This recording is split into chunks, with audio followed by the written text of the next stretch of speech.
Pendant ce temps-là, à Paris, Jean-Philippe Nuel, l'architecte d'intérieur, s'attaque à un chantier de taille. Un hôtel prestigieux construit dans les années 70 qui n'abrite pas moins de 1000 chambres. Ce matin, il a rendez-vous avec Georges Aubert, le directeur technique de l'établissement. Jean-Philippe a remporté le marché grâce à un projet qu'il a présenté un mois plus tôt. Aujourd'hui, il passe à la phase de réalisation dans une des chambres. Direction le 8e étage où il doit entièrement repenser cet espace de 17 mètres carrés. C'est toi qui as fait ça? On insulte. En termes de style, on a un style qui est plus tout à fait celui qui est au goût du jour et ce qui est recherché par les clients. Donc on a une surface qui est relativement petite. Et donc justement de jouer avec cette surface, ça sera d'en tirer le maximum, y compris avec la salle de bain. Ça sera, je pense, l'objectif, un des objectifs de la rénovation. Sur le même palier, une autre chambre a été entièrement mise à nu. L'architecte a un mois pour la redécorer.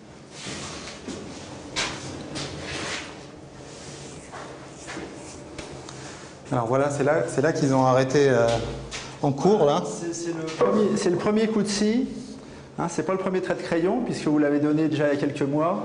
C'est le premier coup de scie sur la cloison à couper. Travaux en cours.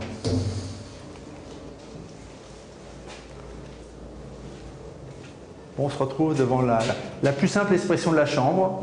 C'est 2 murs et une salle d'eau. Dans le projet, on voudrait ouvrir donc entre la salle de bain et la chambre. Et là, c'est la première difficulté technique parce que, contrairement à beaucoup d'hôtels, ici, on a un élément qui est porteur. On a du mal à imaginer ce que ça va devenir là. Fais-nous peut-être nous montrer. Oui, on peut. Sur ces planches, le projet qui a convaincu la direction de l'hôtel. Donc ça, c'est une vue sur le lit, là, à l'endroit pile où on est. L'ouverture dont on parlait juste avant vers la salle de bain, ça sera cette grande ouverture en verre coloré dépoli.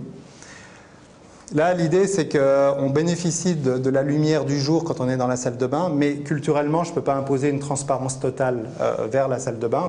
L'idée était de colorer donc, ce vitrage et que finalement, quand la salle de bain est allumée, on a une espèce de grosse lanterne magique qui qualifie toute la lumière de la chambre et donne une ambiance très chaleureuse. A priori, ça va ressembler exactement à cette photo?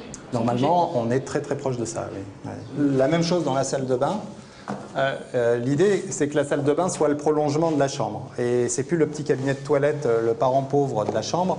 Là, on s'amuse à faire une impression numérique qui reprend une photo comme ça sur le carrelage directement. Dans beaucoup d'appartements parisiens, souvent, il y a une petite fenêtre dans les toilettes. Il faut se mettre sur la pointe des pieds pour voir par la petite fenêtre.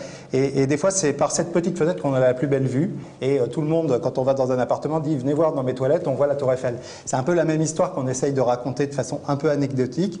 Et donc, dans chaque chambre, on a tout d'un coup l'impression d'avoir vu un tout petit peu les toits de Paris. Vous attendez beaucoup de cette chambre témoin?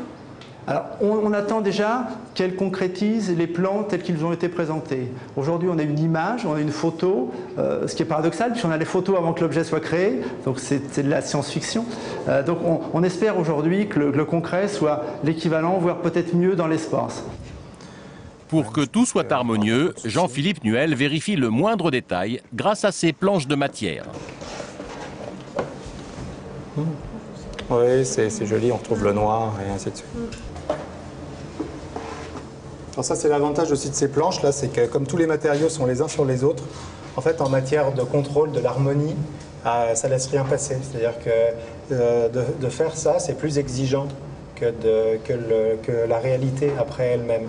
Donc ça, c'est un petit exercice que chacun, quand il rénove sa maison, peut faire. Il faut tout mettre ensemble et voir si ça fonctionne. C'est-à-dire tout mettre ensemble? C'est-à-dire que là, par exemple, on a mis le rideau, la moquette, le plaquage, tous les matériaux qui seront le cuir qui va faire la tête de lit. Donc tout est rassemblé sur la même planche. Et donc, comme on est sur le même plan, avec tous les matériaux les uns à côté des autres, et là, On avait déjà regardé, on était à peu près sûr que ça allait fonctionner si on replaque la porte comme ça en gardant donc l'encadrement comme ça. Mais c'était intéressant de revenir le poser directement pour être sûr que ça allait fonctionner esthétiquement. Il n'y a qu'un décorateur qui peut voir si ça fonctionne. Vous pensez que le particulier chez lui se rendra compte comme ça des... Oui, en bien mettant sûr. Tout le monde choisit sa cravate, son pull, ses chaussettes le matin et c'est exactement pareil. La marche au passage, c'est un élément important qui est sympa à la fois dans l'espace comme dans l'utilisation. Bon. Un mois plus tard, la chambre est presque terminée. L'architecte n'est pas retourné sur le chantier depuis une semaine. Sur place, il retrouve le directeur technique pour une première validation. Quelques finitions, quelques rodages. C'est mieux que l'autre jour.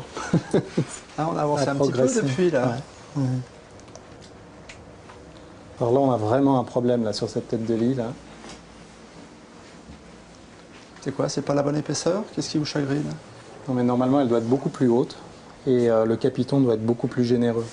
Parce que là, déjà, avec des oreillers plus importants, elle va disparaître complètement. Et puis là, ça fait cheap, là, la petite épaisseur qu'on a. Et en plus, comme tout est bien raide, il faut que cette tête de lit, elle soit voluptueuse, elle soit plus féminine, alors que tout le reste est vraiment bien strict. Ah oui, puis là, on a la variante sur la lampe. Là aussi, il n'y aura pas de... Enfin, je pense que sur la lampe, il n'y a pas photo. Il n'y a pas photo, oui. On va garder qui fait un peu sauterelle. Bon, et puis en plus, on va garder un grand classique du design. Éliminé. Vous êtes content, globalement, Jean-Philippe? Globalement, oui, je suis satisfait. Mais voilà, j'ai une vision qui est un tout petit peu faussée parce que j'aime polariser sur les choses qui, pour moi, ne vont pas, qui sont peut-être pas fondamentales pour la personne qui découvre l'espace. Dans la salle de bain,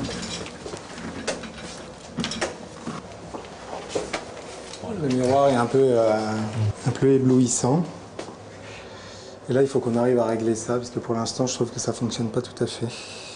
Et si on pouvait gagner un peu une notion de profondeur, comme une véritable fenêtre. Ouais, et qu'on n'ait pas de brillance. Et puis, il faut qu'on ait des vues adaptées. Là, on a presque qu'on avait sous la main en photo, mais en fait, l'histoire ne fonctionne pas.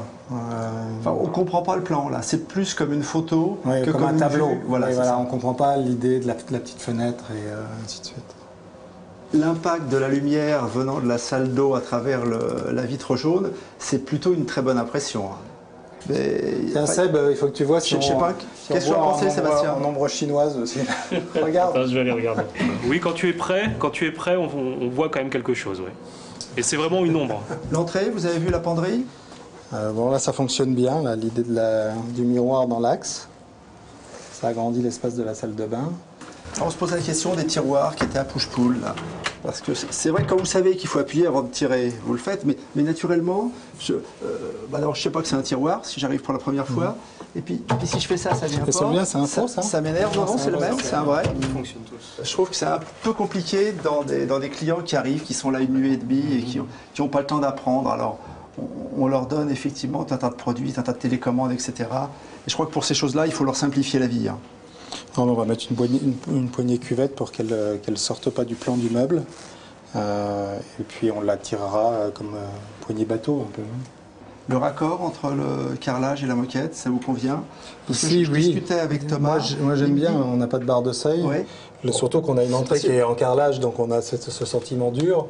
Ouais. Tout d'un coup on repasse dans l'univers de la chambre et là au pied tout d'un coup on a une autre sensation, c'est bien. Après 2 heures d'inspection minutieuse, verdict du professionnel.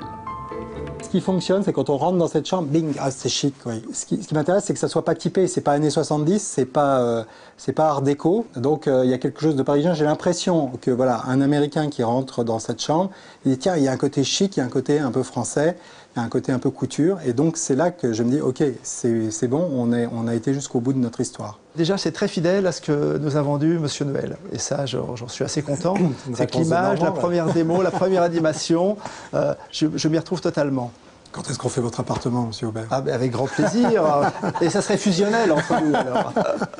On a un mois là, pour effectivement maintenant faire les mises au point, de manière à lancer après le process vraiment de consultation et qu'on puisse démarrer un chantier dans les délais prévus. Merci beaucoup. Jean-Philippe Nuel a réussi l'épreuve. Une première tranche de 300 chambres va lui être confiée d'ici à 6 mois.